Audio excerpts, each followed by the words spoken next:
नमस्कार दोस्तों, स्वागत है आपका सोहम पाठशाला में। तो दोस्तों, आज की इस वीडियो में हम लोग रूट वाले सवाल का हल करेंगे। यानी रूट में जो सवाल होते हैं ना, जो कि जोड़ होते हैं, घटाव होते हैं, गुना होते हैं, भाग होते हैं, ये जो सवाल होते हैं ना, वो आप मैथ में फंस जाते हैं ये सब बनाने में। यानी कि कहने का मतलब है कि जब आपके सामने 4√2 भागे √2 करने आता है तो आप मैथ में फंस जाते हैं। ये सब कैलकुलेशन आपको हमेशा मैथ में फंसा देते हैं। तो आइए आज की इस वीडियो में हम लोग ये सब कैलकुलेशन को पूरी अच्छी तरह से समझेंगे। अगर आप मैथ में बिगनर्स हैं तो आपके लिए यह वीडियो काफी इंपॉर्टेंट होने वाला है, क्योंकि भाई रूट वाले सवाल होते हैं ना, उनमें अच्छे से अच्छे स्टूडेंट घबरा जाते हैं। भाई जैसे कि मान लीजिए कि आपके सामने यह प्रश्न है जो कि रूट का जोड़ है। यानी आपके सामने यह आ जाए कि √5 + √5 करना हो तो आप कितना रखिएगा, √10 लिखिएगा, जो कि एकदम गलत हो जाएगा।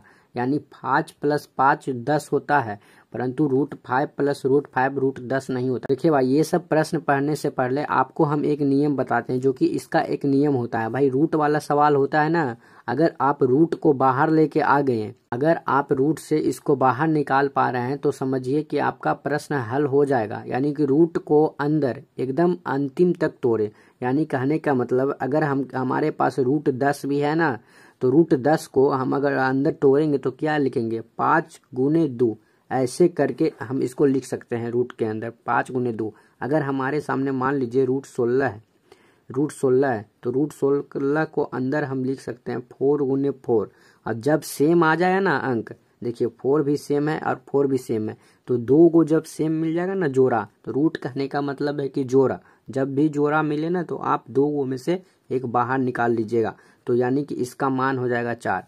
यानी कहने का मतलब है कि वर्ग होता है, स्क्वायर होता है। यानी कि जैसे 4 का स्क्वायर 16 होता है, 2 का स्क्वायर 4 होता है, 3 का स्क्वायर 9 होता है, उसे ही 5 का स्क्वायर 25 होता है। ये सब अंक को हम पूर्ण वर्ग अंक कहते हैं। ये सब अंक पूर्ण वर्ग के रूप में टूट जाते हैं, परंतु जो नहीं टूटते हैं वो रूट में ही रह जाते हैं। जैसे √5 किसी का वर्गमूल नहीं है, √8 भी किसी का वर्गमूल नहीं, √7 है, √3 है। तो भाई ये सब प्रश्नों को बनाने में हमको बहुत कठिनाई होती है। तो देखिए आज के वीडियो हम देख लेते हैं। तो देखिए भाई, सबसे पहले आप समझिएगा नहीं कि अगर प्लस है और दोनों सेम है, अगर प्लस है और दोनों सेम है तो भाई इन दोनों को आप जोड़ दीजिए, आप घबराइए ना। देखिए √5 + √5 है ना, तो इसको आप लिख दीजिए कितना √5 है, 1 √5 2 √5, तो यहाँ पे लिखिए 2 √5।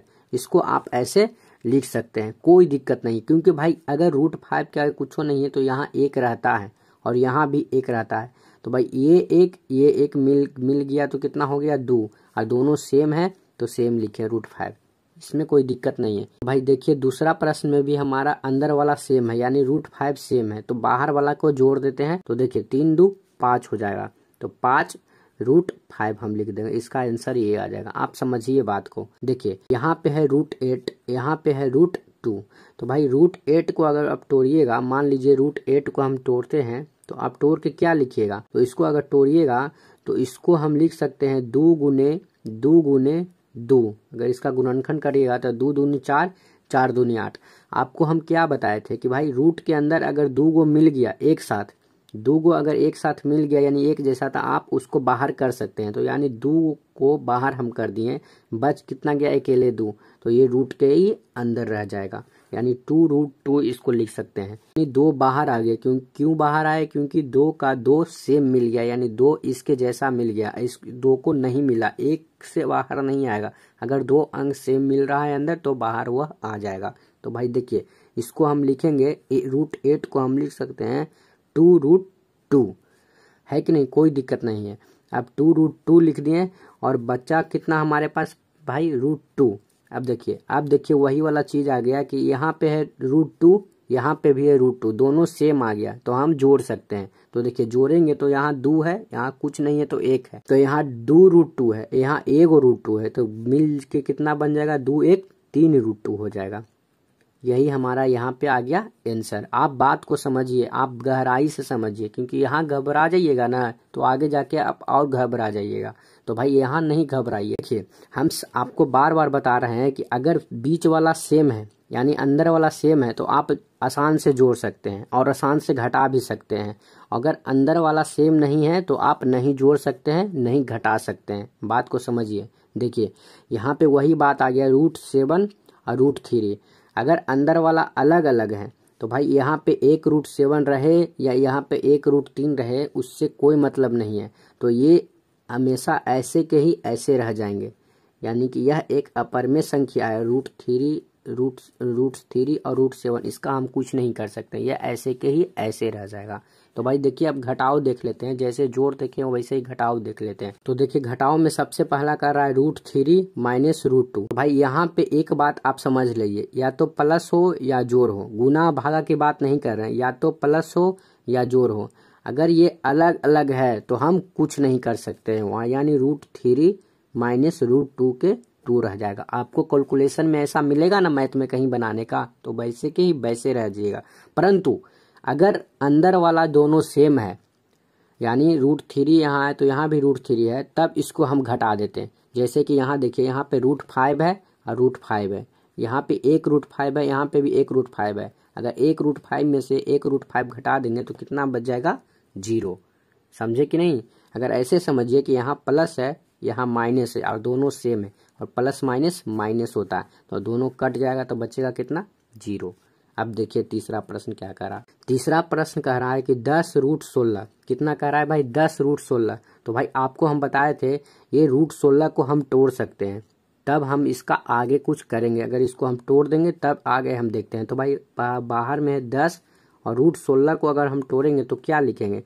√16 को हम तोड़ के ऐसे लिख सकते हैं कि 2 गुने 2 गुने 2 गुने 2। देखिए 2 दूनी 4, 4 दूनी 8, 8 दूनी 16, यानी गुणनखंड के रूप में अंदर तोड़ देंगे। और देखिए 2 में 1 बाहर लाएंगे, काहे कि 2 जोड़ा बाहर आता है। रूट का मतलब कहने का मतलब जोड़ा, तो 2 गो 2 है। देखिए 4 गो 2 है तो 4 गो में कितना आएगा? 2 गो, यानी 2 एक बार आया, फिर 2 एक बार, यानी 2 दूनी कितना हो गया? 4। यानी बाहर हम इसको ले सकते हैं कितना? 16 के जगह पे हम मात्र 4 ले सकते हैं, रूट में कुछ नहीं बचेगा। यानी कहने का मतलब है कि 10√2 ऐसे लिख सकते हैं, और माइनस √7 भी इसको लिख सकते हैं। अब देखिए 10 के जगह पे, अब देखिए 10 है यहाँ पे, और ये इसके जगह पे दोनों में बाहर आ जाएगा, तो ये 4 आ जाएगा बाहर और माइनस √7 हो जाएगा। अब देखिए अब ये दोनों गुना हो गए तो 10 चौक कितना हो जाएगा भाई? 40। तो 40 में √7 नहीं घटा सकते, तो यानी कि 40 माइनस √7 ही हम लिख देंगे। यह हो गया हमारा आंसर। इस बात को आप समझिए, एकदम गौर से देखिए। तो भाई अभी तक अगर आप लोग चैनल को सब्सक्राइब नहीं किए हैं और अभी तक वीडियो देख रहे हैं, तो भाई आपसे विनती है यार, बहुत बुरा लगता है, दिल से बुरा लगता है, चैनल को सब्सक्राइब कर दो यार, क्योंकि आपके लिए ऐसा वीडियो हम बनाते हैं। आप बिगिनर्स हैं इसी के लिए बोल रहे हैं। तो भाई देखिए √32 आ गया, √18 आ गया। देखिए इन दोनों को माइनस हम कैसे करेंगे? तो भाई इन दोनों को माइनस करने के लिए सबसे पहले इसका हम संक्षिप्त रूप लिखते हैं। तो संक्षिप्त रूप हम कैसे लिखें? तो देखिए √32 का अगर संक्षिप्त रूप लिखते हैं तो कैसे लिखे? √32 को गुणनखंड तोड़ेंगे तो 2 गुने 2 गुने 2 गुने 2 गुने 2, 2 दूनी 4, 4 दूनी 8, 8 दूनी 16, 16 दूनी 32, है कि नहीं? तो ये यहाँ आया 2, 1 2, 2 2, 1 √2 अकेले हो गया। यानी कहने का मतलब है कि 2 गुने 2 √2 इतना आएगा। यानी कितना हो गया भाई? 2 दूनी हम लिखेंगे 4, यानी 4 √2 हमारा है। यानी √32 को हम लिख सकते हैं कितना? 4 √2 लिख सकते हैं कि नहीं? फिर माइनस करेंगे और √18 को हम तोड़ेंगे तो कैसे लिखेंगे? अगर रूट के अंदर 2 गुने 2, 2 दूनी कितना हो गया? 4। देखिए 2 दूनी कितना हो गया? 4। तो भाई यहाँ फंस जाइएगा। देखिए आपको हम यहाँ बता रहे हैं कि आप इसका गुणनखंड कैसे लिखते हैं। हम जो 2 दूनी करके लिख सकते रहते हैं ना, वो कैसे लिख रहे थे देखिए यहाँ पे बताते हैं। मान लीजिए ये हमारा 18 है, तो हम 18 के क्या करते हैं ना, गुणनखंड निकालते हैं, यानी सबसे कम अंक से पहले लगाते हैं। तो सबसे कम अंक से ये 2 से कट रहा है, तो 2 से काटे तो 9 बार में कटाइए, 2 9 18। फिर 9 सबसे कम अंक किससे कटेगा? तो 9 2 से नहीं कटेगा, इसलिए अब 3 से काटेंगे इसको। तो 3 तिहाई कितना कट गया? 9, है कि नहीं? और फिर 3 को सबसे कम अंक से काटना, 1 को छोड़ के सबसे कम अंक से, तो 3 खुद 3 से कटेगा, तो यहाँ बच जाएगा 1। यही जो आया ना 2 गुने 3 गुने 3, इसी को हम यहाँ लिखेंगे 2 गुने 3 गुने 3। अब देखिए 2 दूनी 6, देखिए 2 तिया 6 और 6 तिया 18, ऐसे ही होता है, क्योंकि इसका गुणनखंड रूप को ही अंदर लिखा जाता है। तो देखिए 3 3 सेम है यहाँ पे, यहाँ भी 3 है, यहाँ भी 3 है, यानी 2 3 में से 1 3 बाहर आ जाएगा, तो 3 रूट कितना हो जाएगा? 2, क्योंकि अंदर में मात्र 1 ही 2 था, इसीलिए यह √2 में ही रह जाएगा। तो ये हमारा आ जाएगा 3 2 यानी 18 का मान हो गया 3√2। अब देखिए यहाँ पे √2 है, √2 है, आपको क्या बताए थे, अगर सेम है तो घटा दीजिए जोड़ दीजिए कोई बात नहीं है। तो यहाँ पे सेम है तो यहाँ पे 4√2 है, यहाँ पे 3√2 है, तो घटेगा तो कितना बचेगा भाई 1√2। 1√2 एक लिखिए चाहे नहीं लिखिए, यानी √2 हमारा आंसर आ गया। आप समझ रहे हैं बात को। अगर आपको कहे रूट वाला गुना करना तो भाई गुना करना कोई बड़ा बात नहीं है, गुना सबसे आसान होता है इसका। तो देखिए गुना कैसे करते हैं ना, अंदर मात्र कोई भी अंक हो या सेम रहे चाहे नहीं रहे, इसको फर्क नहीं पड़ता है गुना में। यानी कहने का मतलब है 3 दूनी कितना हो गया 6। तो अगर इसको अंदर हम लिखेंगे तो ऐसे लिखेंगे √3 गुने 2 ऐसे कर देंगे। ये रूट है ना जो ये दोनों को अंदर ले लेगा और एक रूट बना देगा गुना में। तो ये देखिए कितना हो गया 3 दूनी 6, तो यानी ये भी हो जाएगा √6 और ये बाहर नहीं निकल पाएगा क्योंकि दोनों अलग अलग हैं। अगर एक रहता, अगर 3 गुने 2 रहता तो 2 को हम बाहर निकाल देते हैं और 3 को रहने देते हैं, ताकि ऐसा नहीं हुआ। अब देखिए 5 गुने 5 है, तो देखिए इसको आप कैसे लिखिएगा, 5 गुने 5 लिख सकते हैं कि नहीं, सही है। और 5 गुने 5 आपको हम कह रहे हैं कि दोनों एक ही है, तो दोनों एक है तो एक को तो हम बाहर लेंगे तो अंदर कुछ नहीं बच जाएगा, तो भाई यहाँ पे लिख देंगे सिर्फ 5। यही आ गया इसका आंसर। अब यहाँ हम देखते हैं 3√2 और √3, तो यहाँ हम क्या करेंगे कि 3 तो बाहर है तो बाहर उसको रहने देंगे, परंतु √2 और √3 है ना, तो भाई अंदर √2 गुने 3 कर देंगे। ऐसे हम कर सकते हैं। और देखिए तो यहाँ आ गया 3√6, इतना हमारा आंसर आ जाएगा। गुना में कोई दिक्कत नहीं है। अब देखिए 4√18 और √2 को करते हैं, तो अगर 4 गुने √18 गुने 2 करेंगे है ना, और इसको संक्षिप्त रूप में तोड़ लेते हैं, तो देखिए 4 अंदर होगी, 4 तो बाहर है और अंदर 18 का हम गुणनखंड अगर निकाले थे तो हमारा कितना आया था 2 गुने 3 गुने 3।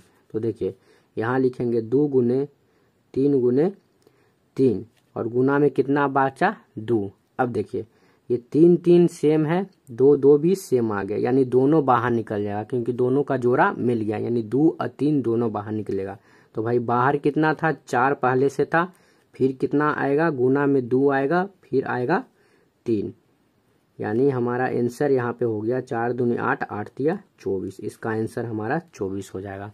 इस बात को आप समझिए, एकक जो हम स्टेप कर रहे हैं ना वो आप एकक स्टेप को समझिए। अब देखिए यहाँ पे भागा की बात आता है, तो भाई भागा को आसान बनाने के लिए आप इसको बट्टा में कर लीजिए। यानी कहने का मतलब है 4√2 लिखा हुआ है ना, तो इसको बट्टा √2 कर दीजिए। जो भागा देना है ना उसको बट्टा देके √2 को नीचे रखिए। तो देखिए ये भागा कर रहा है ना, तो देखिए इसके बाहर 1 है और इसके अंदर √2 है, जो रूट में है वो √2 को काटेगा और जो बाहर है वो बाहर वाले को काटेगा। तो भाई √2 और √2 को काट दिया तो बचा कितना 4, नीचे 1 है तो 1 का तो कोई महत्व नहीं रहता नीचे, यानी कि बच गया, इसका आंसर हो गया 4। अगर हम दूसरे को देखते हैं √18 बट्टा में भागा कितना देना है √9। अगर इसको हम रूट में काटेंगे तो देखिए 9 दूनी 9 इकाई 9 कटा और 9 दूनी 18 कटा, यानी कि ऊपर आ गया √2 और नीचे कितना आ गया √1। तो √1 का तो 1 ही होगा तो ऊपर हो जाएगा √2 और 1 का नीचे महत्व तो नहीं रहता है। अब देख लीजिए तीसरा हम बनाते हैं, जो हमारा कह रहा है 2√42 भागा में कितना देंगे 21, यानी √21। अगर इसको हम काटेंगे तो 21 दूनी सीधे 42 कट गया और यहाँ 1 आया, यानी कि 2 बाहर है और √2 अंदर है, यानी 2√2 इसका आंसर आया। समझे कि नहीं समझे। अगर हम इसको लास्ट वाला प्रश्न को देखते हैं तो हमारा है 4√121 बट्टा में √11 है, 11 गुने 11 होता है 121, ये सीधे 11 से कट जाएगा, आप गुना करके देख लीजिएगा।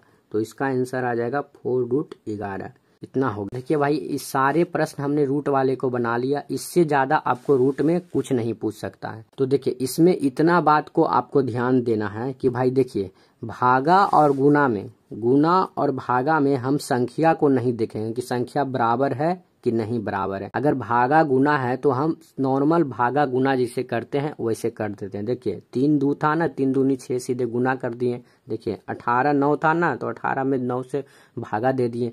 यानी भागा गुना में रूट वाले में नहीं देखा जाता है, परंतु यहाँ पे हम देखते हैं, देखिए √5 सेम है तभी ये जुटेगा, या सेम है तभी ये घटेगा। अगर सेम नहीं है, अगर मान लीजिए ये सेम नहीं है, तो हमको यहाँ पे दूसरा उपाय लगाना पड़ेगा। इसका दूसरा उपाय यह करेंगे कि इसका संक्षिप्त रूप लिखेंगे, जैसे कि ये लिखा 2√2, ऐसे करके हम आगे देखेंगे कि यहाँ पे भी ये दोनों सेम नहीं था तो ऐसे के वैसे रह जाएगा। यानी कि जोड़ घटाव में सेम नहीं रहने पे यहाँ पे कुछ नहीं कर सकते हैं और गुना भागा को कोई फर्क नहीं पड़ता है। तो भाई ये रहे रूट वाले सवाल का सभी का हल। तो भाई अगर वीडियो आपको अच्छी लगी हो तो भाई चैनल शुभम पाठशाला को सब्सक्राइब जरूर करें। तो मिलते हैं एक न्यू वीडियो में।